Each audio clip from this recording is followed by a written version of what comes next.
Hey guys, it's Kevin with Watchhimtrade.com. Today's date is April 12th, 2015. This will be a video chart on Apple, AAPL. We all know it and either love it or hate it.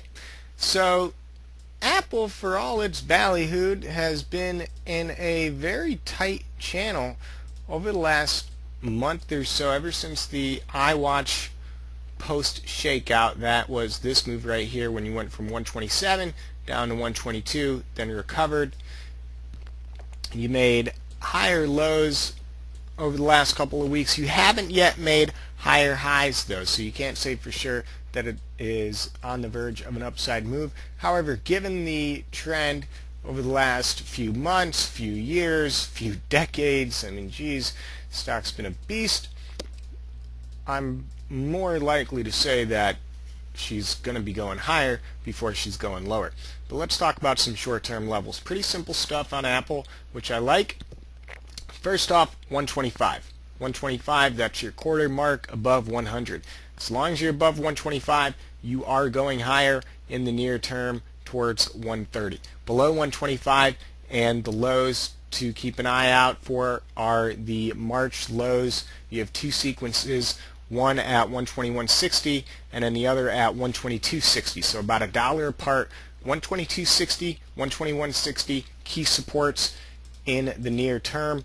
Longer term, to me, the level to hold is 120, as that was the all-time high from late November that you got rejected at. Had a 10% pullback down to the 105-ish range. It was a little bit more than 10%. So I want to see 120 be firm support on anything moving forward now. If you were to break below 120, that's where I would get cautious on Apple on a more intermediate to longer term basis and look for a move back towards 110 to 100. But as long as you're above 120, Apple looks really good in the future. And as I said, in the short term, above these supports, 1, 2, and then 3 being 125, you know, my bias is undoubtedly to the upside.